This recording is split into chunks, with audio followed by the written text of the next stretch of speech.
అక్రమ కేసులు బనాయించి నేరుగా రాజశేఖర రెడ్డి గారి పేరు ఛార్జ్షీట్లు కూడా పెట్టిన పార్టీ కాంగ్రెస్ పార్టీ. తన అన్న ఈరోజు ముఖ్యమంత్రి జగన్మోహన్ రెడ్డి గారిని 16 నెలలు అక్రమంగా జైల్లో పెట్టారు. ఆ తర్వాత ఆ పార్టీ నాయకులే మీరు గమనిస్తే ఆ రోజు ఆ పార్టీ నాయకుడు శంకర్రావు, అలాగే ఇటువైపు నుంచి టీడీపీ నుంచి ఎర్రమనాయుడు గారు, ఇంకొకరు అశోక్ గజపతిరాజు, వాళ్ళు కలిసి వేసిన కేసులు, ఉమ్మక్కై వేసిన కేసు. ఆ కేసులో ఛార్జ్షీట్లో రాజశేఖర రెడ్డి గారి పేరు పెట్టింది పార్టీ.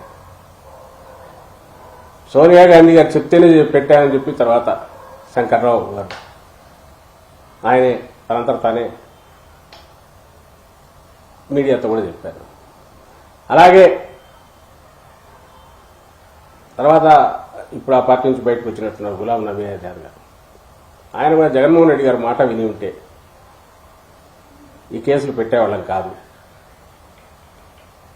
ఇలాంటి తప్పు ఇవన్నీ అక్రమ కేసులు, మాట విని ఉంటే ఇంకో రకంగా ఉండేవారు అని ఆయన చెప్తారు. ఆ పార్టీ గురించి చెప్తే అది పెద్ద పురాణం. రాష్ట్రంలో ఉనికి లేని పార్టీ కాంగ్రెస్ పార్టీ.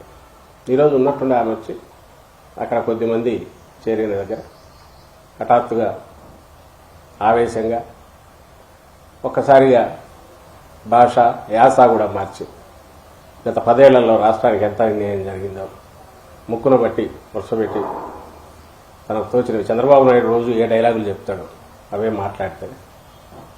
ఇంక జాలి గెలక్క ఏమవుతుంది. మేము అడిగేది 2-3 ప్రశ్నలు ఇక్కడ వస్తాయి. మామూలుగా అయితే దీనికి ఆన్సర్ ఇవ్వాల్సిన అవసరం లేదు, కానీ ఒక రాంగ్ సిగ్నల్స్.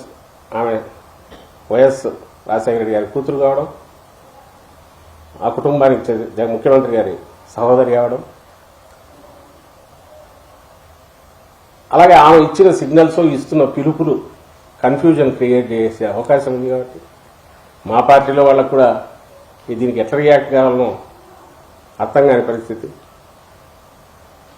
ఎందుకంటే ఒకప్పుడు ఒక కుటుంబ సభ్యురాలుగా తన అన్నకు సపోర్ట్ అవసరమైనప్పుడు ఆమె కూడా పార్టీ దీంట్లో పార్టిసిపేట్ చేసిన నాయకురాలుగా ఉండేవాళ్ళు. కాబట్టి సహజంగానే ఏమైనా మాట్లాడాలన్నా కూడా హెసిటేట్ చేశారు. కానీ ఆమె మాత్రం నేరుగా జగన్ రెడ్డి అన్నారు, నీ ఎంత అన్నారు.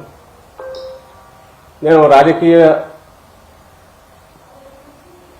ప్లాట్ఫామ్ మీద నుంచి దిగిన తర్వాత ఈ పాత్రలో నేనేం మాట్లాడాలని అవి మాట్లాడుతున్నానంటే మాట్లాడారు. ఇప్పుడు 2-3 క్వశ్చన్లు వస్తాయి, అందుకోసం సమాధానం కొంచెం చెప్పాల్సి వస్తుంది.